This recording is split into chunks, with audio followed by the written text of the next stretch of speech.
বন্ধুরা, আমি সাবুর পাঁপড় বানাবো। সাবু এই যে আগের দিন রাত্রে ভিজিয়ে রেখেছি, 1-1.5 মতো ভিজেছে সুন্দর। আর লেবুর রস লাগবে, ছোটো একটা লেবু এর রসে হয়ে যাবে। পরিমাণ মতো একটু লবণ আর জিরে 1/2 চামচ, লবণও 1/2 চামচের মতো দেবো। এখন আমি এটা এই জল সিদ্ধ জাল দিয়ে নেব। এখন সাবু জাল দিয়ে নিচ্ছি, এই জল সহ ঢেলে দিচ্ছি।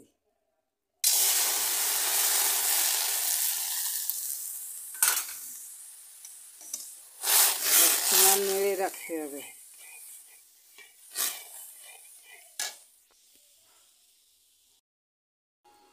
আর একটু জল দিয়ে দিচ্ছি, জাল হবে।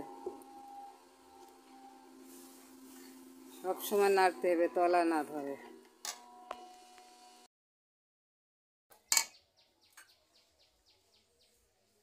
এখন জাল হয়ে গাঢ় হয়ে গেছে, জিরেগুলো দিয়ে দিচ্ছি।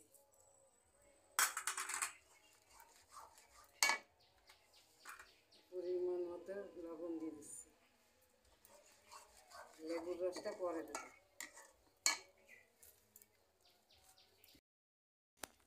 লেবুটার রস করে নিয়েছি, এখন দিয়ে দিচ্ছি নামানোর আগে। হয়ে গেছে জাল দেওয়া, গাঢ় হয়ে গেছে, এখন নামিয়ে নেব।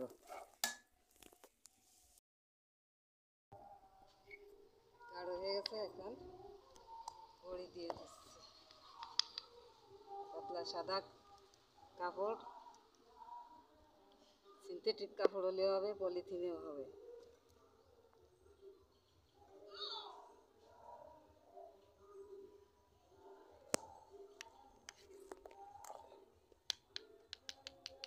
একটু বেশি গাঢ় হয়ে গেছে, আর একটু পাতলা থাকতে নামাতে হতো।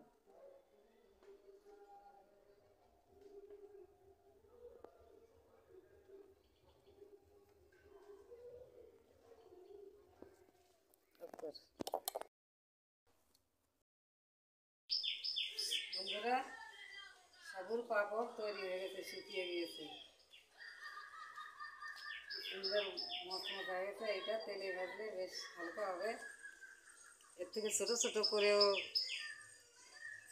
করে দিলে কৌটোয়, ভালো কৌটোয় রাখলে পরে 3 মাস ধরে থাকে, ভালো থাকে। মাঝে মাঝে একটু রোদ্রে দিই, এতে খুবই সুস্বাদু। এই দেখবেন এইভাবে তৈরি করে। ভালো লাগলে, আমার ভিডিওটা ভালো লাগলে সাবস্ক্রাইব করবেন, কমেন্ট করবেন, লাইক করবেন। ভালো থাকবেন, সুস্থ থাকবেন।